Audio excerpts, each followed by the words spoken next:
إلى المسجد الأقصى الذي باركنا حوله لنريه من آياتنا إنه هو السميع البصير.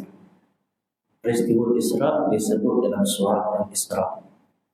Adapun peristiwa Mi'raj itu disebut dalam surah An-Najm. Surah yang kedua, surah yang lain. Surah An-Najm antara ayatnya berbunyi وَلَقَدْ رَآهُ نَزْلَةً أُخْرَى عِنْدَ سِدْرَةِ الْمُنْتَهَى عِنْدَهَا جَنَّةُ الْمَأْوَى إِذْ يَغْشَى السِّدْرَةَ مَا يَغْشَى مَا زَاغَ الْبَصَرُ وَمَا طَغَى لَقَدْ رَأَى مِنْ آيَاتِ رَبِّهِ الْكُبْرَى. Jadi Al-Quran menyebut kedua peristiwa ini pada dua surah yang berbeza. Dan kita sedia maklum setiap surah yang kita baca dalam Al-Quran ini, setiap surah itu mempunyai mesej atau kandungannya yang tersendiri. Kita selalu dengar dia perbincangan berkaitan dengan perbincangan tafsir al-mawdu'ah. Perbincangan tafsir ini salah satunya menyebut antara makna ataupun perkataan asal daripada kalimah surah itu diambil daripada perkataan sur. Sur artinya pagar. Maka kita dapati setiap satu-satu surah itu memagari satu mesej. Ada satu matlamat, satu objektif yang dibawa pada setiap surah. Begitu juga surah Al-Isra, dia mempunyai mesej dan juga kandungan yang tersendiri. Adapun surah An-Najm itu juga membawa makna dan mesej yang tersendiri. Jadi bila kita sebut perbincangan Al-Isra wal Mi'raj, selain daripada peristiwa yang kita sedia maklum kisah yang diceritakan dalam hadis, dalam Al-Quran ia disebut pada dua surah yang berbeza. Jadi di sini memberikan kepada kita bahawa kedua-dua peristiwa ini, Al-Isra wal Mi'raj, seolah-olah mempunyai nilai dan juga pembelajaran yang tersendiri. Maka disebut keduanya pada surah yang berbeza. Sebagai contoh, surah Al-Isra dia ada 111 ayat. Environment dan juga perbincangan surah ini dia membawa kepada antara mesej utamanya ialah berkaitan dengan risalah at-tamkin. Surah Al-Isra membentangkan kepada pembaca prinsip-prinsip atau sunnatullah, ketentuan Allah Subhanahu wa taala dalam memberikan kedudukan dan kekuasaan. Mana-mana umat, mana-mana bangsa yang ingin berkuasa, yang ingin mendapatkan penguasaan dan kedudukan, maka dia boleh belajar daripada surah Al-Isra. Dibentangkan kepada kita sunnatullah, ketetapan dan ketentuan ilahi dari segi memberikan kuasa kepada satu-satu umat dan satu-satu bangsa. Itu surah Al-Isra. Dan dia bermula dengan makna tempat ataupun dari sudut geografi. Yang kita sedia maklum, Palestin, Masjidil Aqsa, Baitul Maqdis ini selalu menjadi termometer untuk mana-mana kuasa yang ingin menguasai dunia. Kita dapati dalam perbincangan sejarah juga menyebut mana-mana kuasa besar yang dapat menguasai Palestin, maka dia boleh dianggap sebagai salah satu kuasa besar dunia. Ada satu ketika British menguasai, maka British juga dianggap kuasa besar.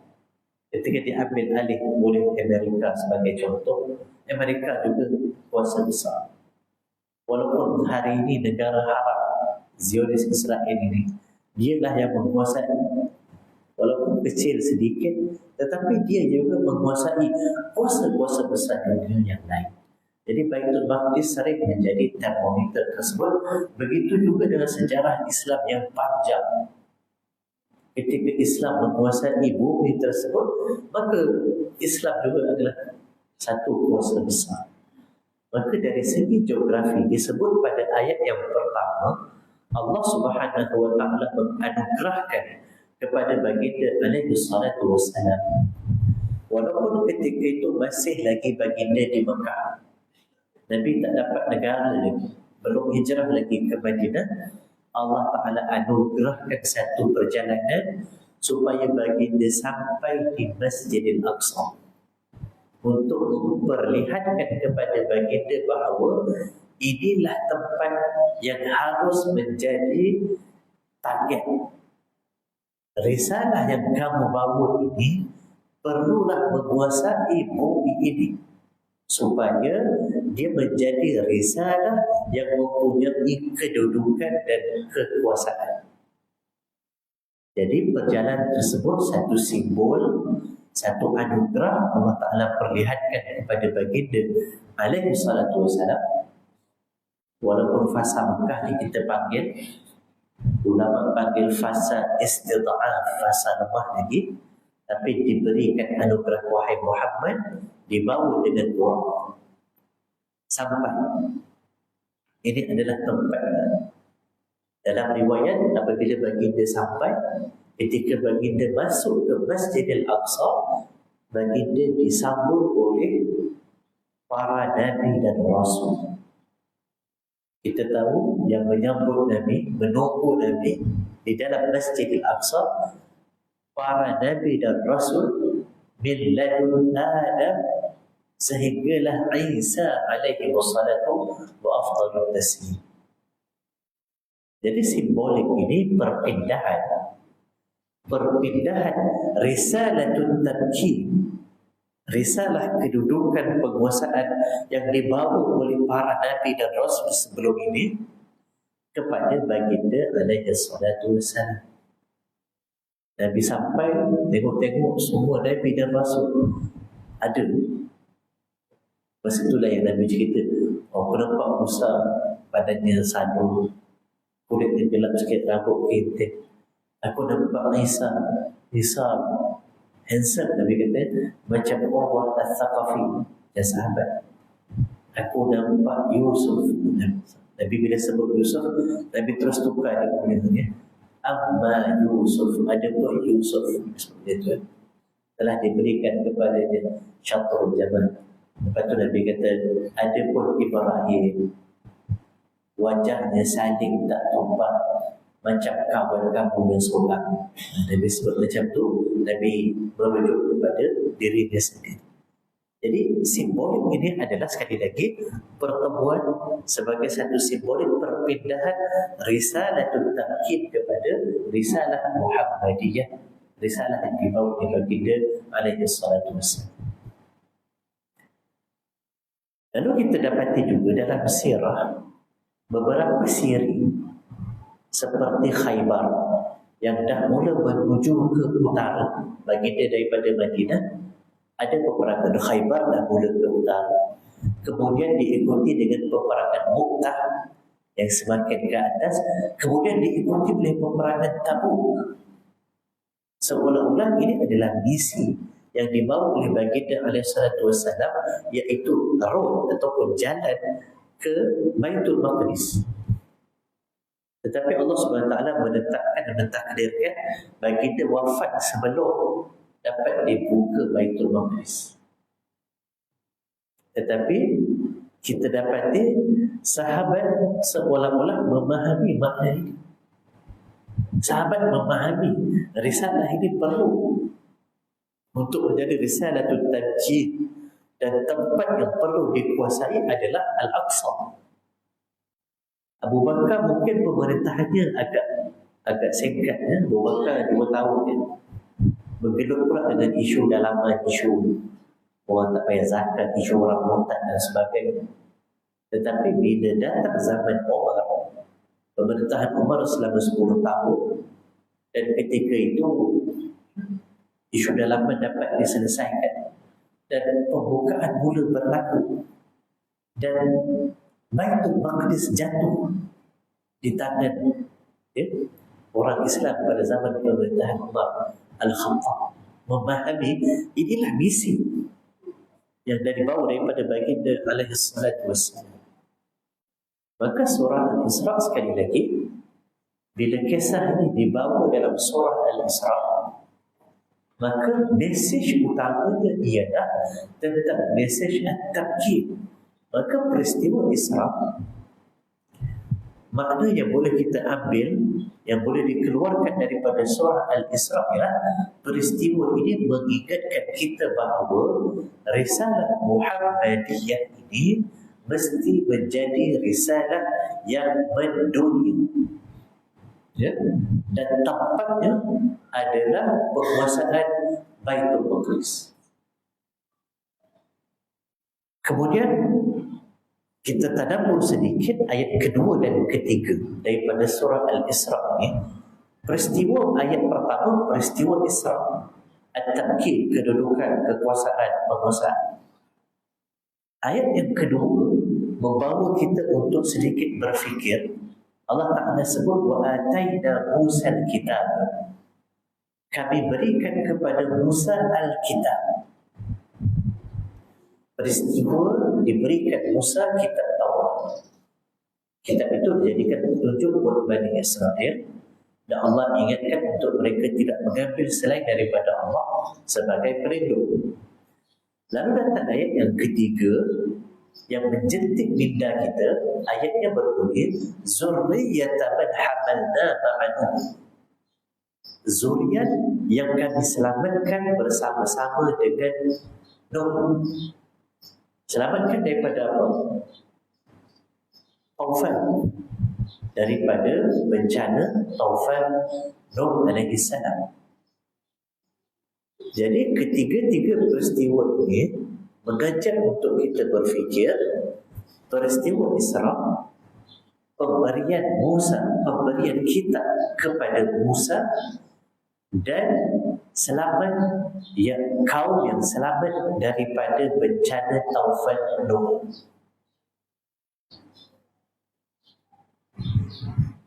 Jadi tuan-tuan yang dimuliakan, apakah kaitan di antara peristiwa Isra, Musa dapat kitab, dengan selamat daripada bencana Nuh? Jadi di sini kita perlu melihat Al-Quran dari beberapa aspek. Kita bantu, kita boleh yang membantu pemahaman kita berkaitan ketiga-tiga ayat ini, beberapa ayat yang lain daripada Al-Quran. Antara surah Al-Qasas. Surah Al-Qasas ayat yang ke-40, 46 atau 43. Surah Al-Qasas ayat yang ke-43. Ayat ini berbunyi walaqad atayna Musa al-kitab. Sesungguhnya kami berikan kepada Musa al-kitab. Min ba'di ma ahlakna al-qurun al-ula. Selepas sesungguhnya kami telah berikan kepada Musa kitab, iaitu Taurat, setelah kami binasakan umat-umat yang terdahulu sebagai petunjuk bagi manusia serta rahmat dan supaya mereka mendapat pengajaran. Jadi di sini tuan-tuan yang dimuliakan, ayat yang menyebut Musa diberikan kitab selepas dibinasakan umat terdahulu. Di situ kita boleh membahagikan masa kepada dua bahagian. Untuk kita memahami makna ayat surah Al-Isra ini, kita bahagikan masa kepada dua bahagian. Bahagian pertama, sebelum Musa diberikan kitab, itu satu bahagian. Setelah Musa diberikan kitab, itu masa kedua. Sebelum, selepas. sebelum Musa diberikan kitab, para nabi dan rasul yang Allah Ta'ala utuskan kepada kaum-kaum mereka, lalu kaum mereka mendustakan risalah nabi dan rasul, maka Allah Ta'ala turunkan azab. Min ba'di ma ahlakna, kami binasakan. Jadi sebelum Musa diturunkan kitab, sekali lagi kita cuba melihat perkara ini. Sebelum Musa diberikan kitab, kaum-kaum yang mendustakan nabi dan rasul diturunkan kepada mereka ihlak, iaitu kebinasaan, azab.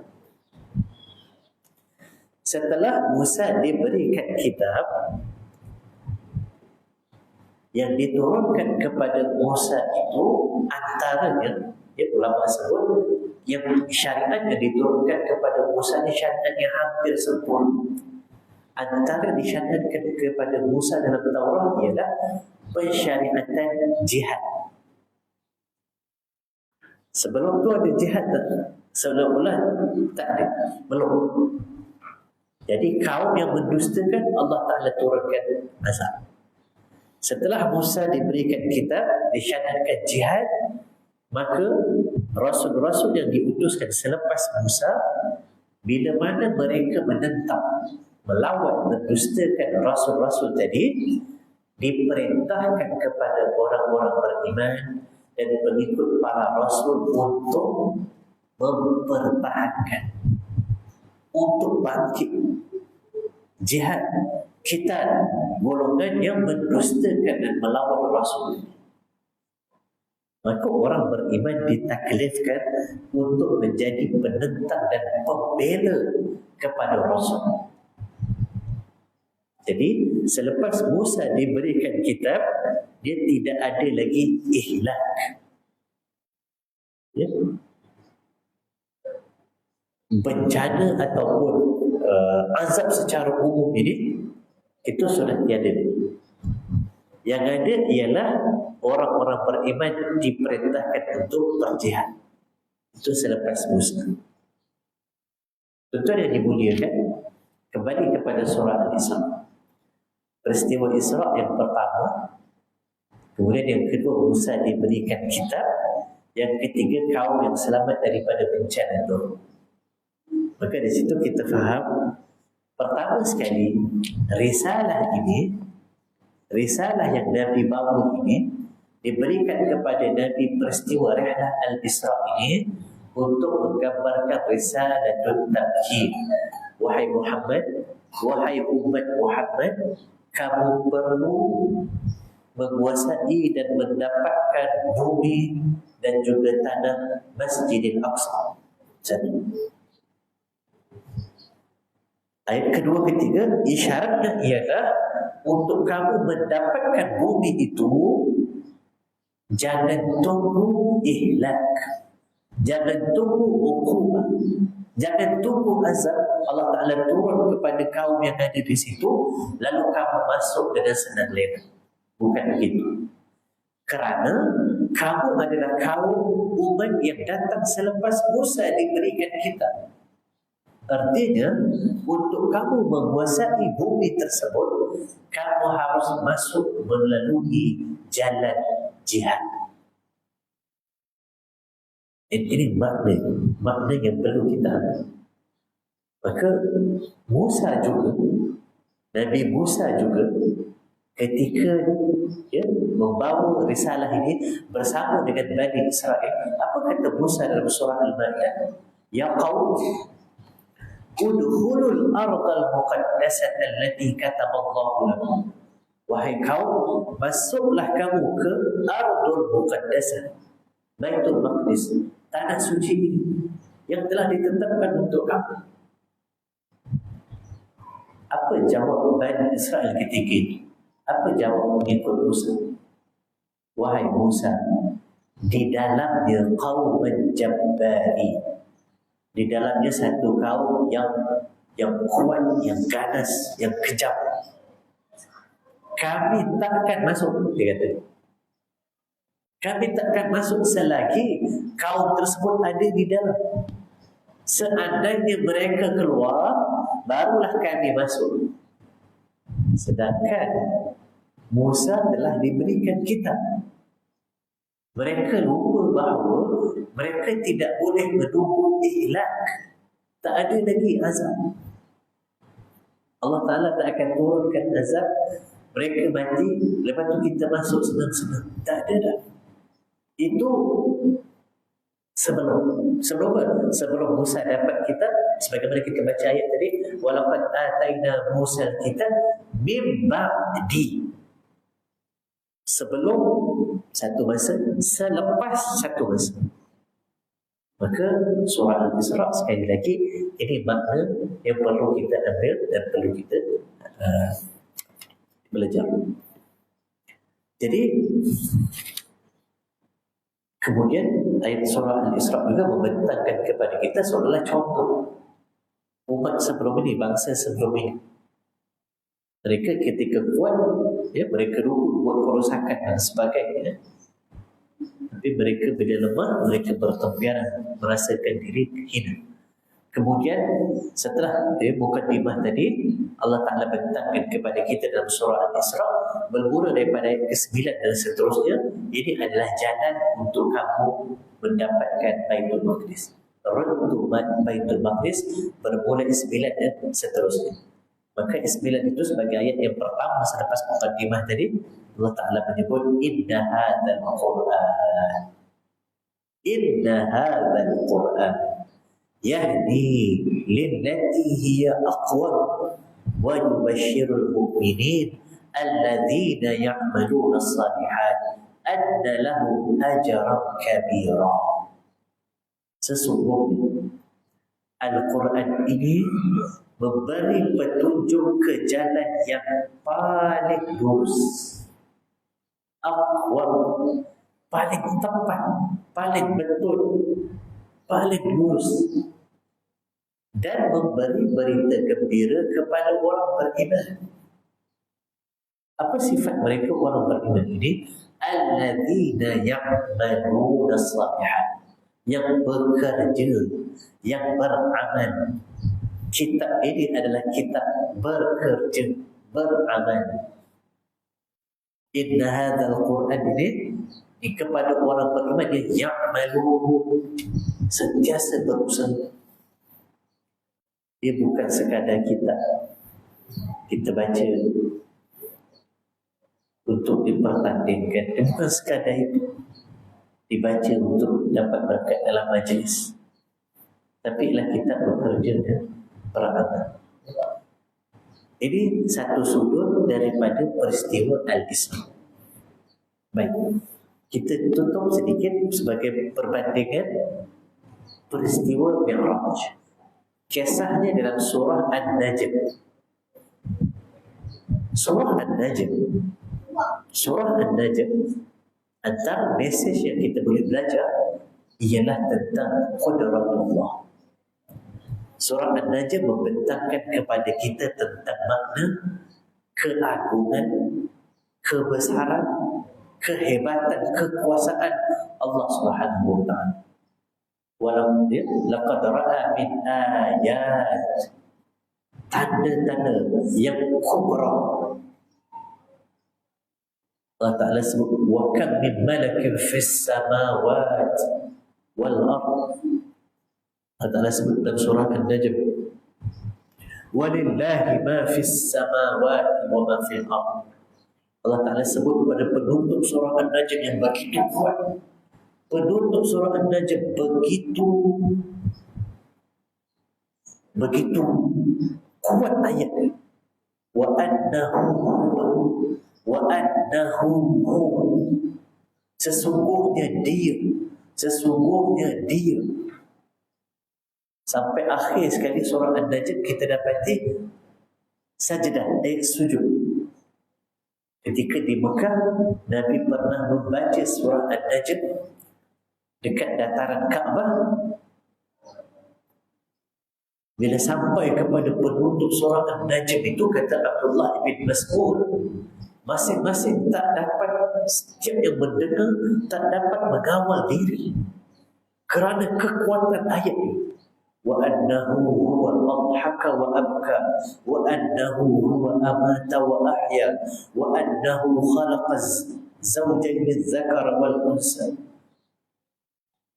وأن عليه النشأة الأخرى وأنه هو أغنى وأقنى وأنه هو رب الشعرى وأنه أهلك sampai ayat laisa laha min dunillahi kashifa. Akhir sekali, fasjudu lillahi wa'budu. Seluruh, kata Abdullah bin Mas'ud, seluruh yang ada di Mekah waktu itu, sama ada manusianya atau jinnya atau Islamnya atau kafir, semuanya sujud. Makna kekuatan ini. Jadi surah An-Najm menyebut tentang Mi'raj.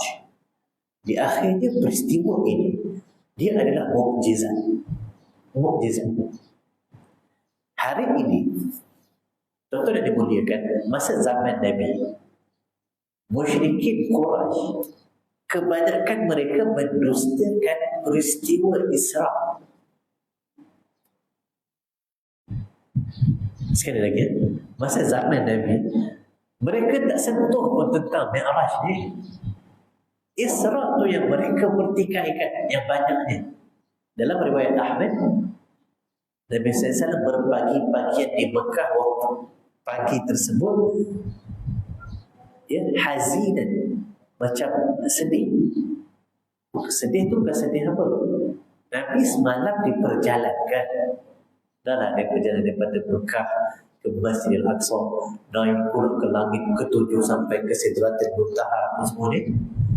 Nabi macam nak cerita semalam dia diperjalankan. Perjalanan tu besar. Tapi Nabi kata, aku nak cerita tapi siapa nak percaya kan? Jadi Nabi berbagi-bagian tu macam sedih sikit. Kebetulan yang nampak keadaan itu Abu Jahal. Dia nampak keadaan tu Nabi macam kan sedih je. Lepas tu pandai pula dia pergi tanya, Muhammad, apa cerita? Pandai pula dia pergi tanya. Nampak sedih. Cuba cerita macam tu kan. Konon-konon lah nak tunjuk dia caring kan. Jadi bila yang ada orang tanya, maka Nabi pun nak cerita, aku semalam diperjalankan. Jadi Abu Jahal pun, ini best dia.